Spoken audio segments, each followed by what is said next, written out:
It's the Happy Families podcast. It's the podcast for the time-poor parent who just wants answers now. Welcome to the Happy Families podcast. My name is Dr. Justin Coulson. Every Tuesday on the podcast, I answer your questions about making your family happier. To submit a question, go to happyfamilies.com.au, click on the podcast link, and then push the record button. It's that simple. Here's our first question. Hi, Justin and Kylie. I would love to hear your opinion on regional schools versus urban schools, the pros and cons of less rushing, community and family time versus better facilities and opportunities in the city schools. We live in a remote tourism town in WA. The residential population is about 3,500. We have one school offering kindy to year 12, with some subjects taught through distance education in year 11 and 12. The discussion floating around the parents of my son's year 6 class at the moment is whether we plan to stay for high school, send our kids to boarding school, or move to Perth or elsewhere for a better education. It just feels like such a big decision and we don't want to get it wrong. Thanks, guys. Yeah, and I love the way that you said for a quote-unquote better education. This is the big question, and it's such a tricky one. Kylie and I have had our kids in pretty much every school you can think of. There's been homeschool, there's been private school, there's been public school, there's been Christian school, and we've had mixed experiences with all of the above, which tells me that there cannot be a blanket answer. In fact, when we look at the research around this, there simply isn't a blanket answer. Even looking at kids that come from regional versus city schools, once again, there's so much variability, stability of family, stability of life, the subjects that they choose, the friends that they choose. Sometimes it's not really that much about the school as it is about the teachers. Here's the way I look at it. When choosing a school, I'm much more inclined to avoid focusing too heavily on resources, results, and reputation. And instead, I want to focus on fun, fit, friends, and philosophy. Well, philosophy, a bit meh, because not every school actually does what they say they're going to do philosophically. So that one's a bit of a funny one. But I want to make sure that my kids are in a school environment where they're having fun. They're with people that they like. Research shows that if you can get those two, well, if they're with people that they like, they're going to have more fun. If they have more fun, they're going to be happy to be at school. If they're happy to be at school, they're much more likely to feel like they fit, and the learning is going to be that much better. Now, are these two categories or categorizations mutually exclusive? No, they're not. You can have kids that are in a school with wonderful results, reputation, and resources who also happen to have all their friends there and have a lot of fun and really feel like they fit.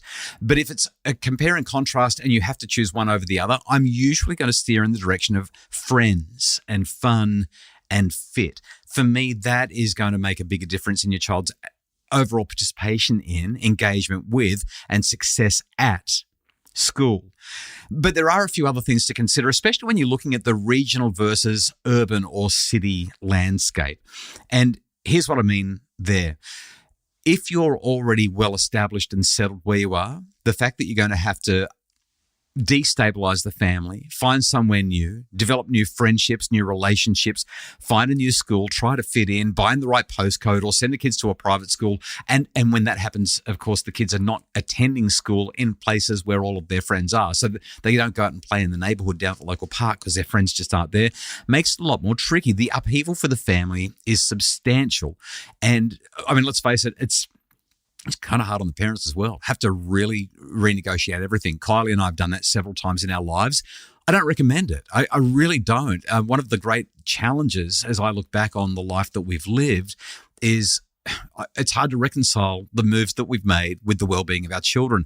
We've done those moves with the very best interests of our family at heart, but that doesn't mean it's always been in our family's best interest. I think that it would have been better for us to have stability. That's being really candid and frank.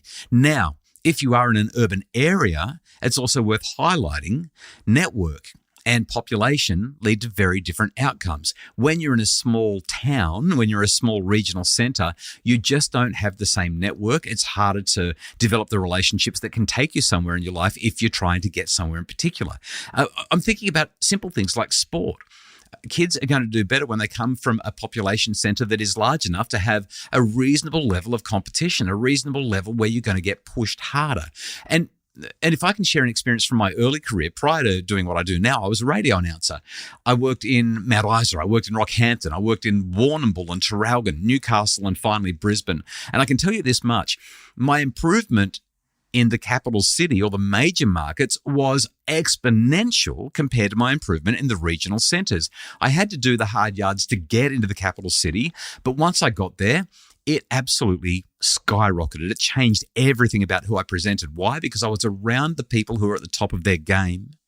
When I decided to leave radio, I had one last blast. After I left Brisbane's B105, one of the biggest radio stations in the country at the time, I picked up some casual work on the Gold Coast at Gold FM. The level of energy, the level of input, the level of engagement, the level of anything at Gold FM compared to B105, it was like 0 versus 100. Nobody really, well, I shouldn't say this, I don't want to denigrate the people who were working there at the time, but the care factor, the level of engagement was it was vastly lower. I mean, I walked into the building and it didn't even feel like I was still in the radio industry compared to what I'd experienced at the top. And so what I would say is that there are some really big perks to being in the big smoke. You've got the population, you've got the networks, you've got the energy, you've got the opportunity that doesn't always exist in the regional centres. However, staying put gives you stability, it gives you security, it avoids the upheaval, and if your child's doing well there, then they're probably going to do well anywhere, and at the right time for them, perhaps they can move away and pursue their fortune, chase their dreams, look for the pot of gold at the end of the rainbow. Ultimately, this is a values call. I can't make it for you. What I can say is that your kids' stability, especially in the early years, is going to be paramount. Once they get into high school, it still matters a great deal, and it's a really tough call. I don't envy the decision that you've got to make. Good luck with it. Question number 2, this one comes from Carol, who says, my father-in-law was diagnosed with cancer last year and had treatment up until Christmas and was doing well. In January, things took a turn and they found a brain tumour. While he's receiving treatment, he has been in hospital pretty much since January. I have a 6-year-old, a 4-year-old and a 2-year-old. And up until now, we've just said that Granddad isn't well and he's in hospital for tests and medicine to get better. My 4-year-old is quite close to Granddad and has now started to miss him and wants him to come home. While we talk to him on the phone when he's feeling okay, I have no idea when or even if he will come home. While I'm staying positive, I also want to be prepared for the worst. How do I frame this for my 4-year-old? That he may not come home at all and possibly might pass away. I'm reluctant to take her to hospital to see him because of all the tubes in him and his lucidity changes on a daily basis. Thanks for your help, Carol. Oh, Carol, this is such a horrible situation to be in, and yet at the same time, this is what life demands of us, isn't it? And it's really interesting when I look at how we approach death in 2024. We've become a completely death-phobic society. We're so sanitized.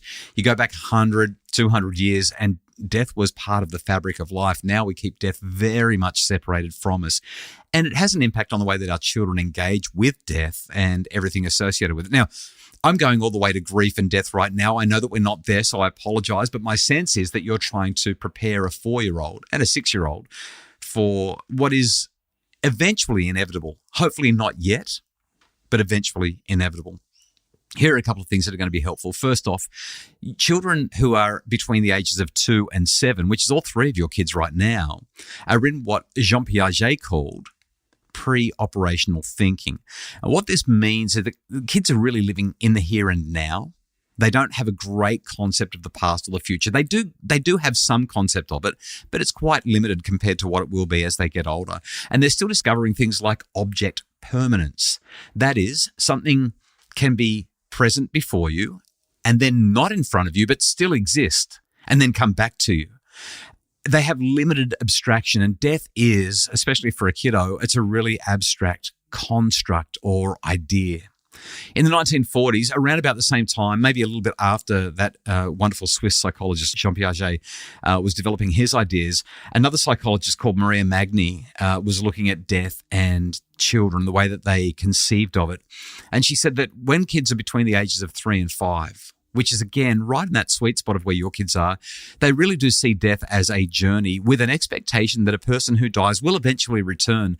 That's how they make sense of death, and that's perfectly fine, perfectly healthy, perfectly natural. We don't need to convince them that they're wrong. They kind of see death as a journey with an expectation that their loved one will eventually return. we don't need to convince them that they're wrong, and it's fine to let them believe that, although I wouldn't encourage facilitating that belief either. I just let them believe it in the same way that the big man in the red suit, we let them believe it until they're old enough to start asking more questions. And that abstraction starts to shift and they become familiar with what these ideas really mean. What Maria Nagni found is kids from 5 to 9 see that death is final, but they really strive to keep it at a distance. They don't seem to emotionally engage with it as much. And from about the age of 10, they really get it. What does all of this mean for you? Well, I think that there are just a couple of hints and tips that I would give that I think will be helpful here. Number one, it's incumbent upon parents to tell their kids the truth around death, but in an age-appropriate way. So we want to use concrete language. We don't want to use any sort of cliches. We don't want to sort of, pretend that everything's going to be okay and that Nanny or Poppy or whoever it is going to come back. We don't want to tell them mistruths. If you have a faith background, this can be a wonderful opportunity to deepen that by talking about how grandma or grandpa has gone to heaven or is going to heaven. That kind of thing gives them a sense that there is a journey which fits with the preoperational thinking. It fits with that 3 to 5 year age response to death, but it also helps them to feel like that person really can still be with them. It's a wonderful comfort for them. So tell the truth in developmentally appropriate ways. If you have a faith background, then that would be included in that. The other thing that I would say outside of that is to really find ways to soak up the time and embrace it.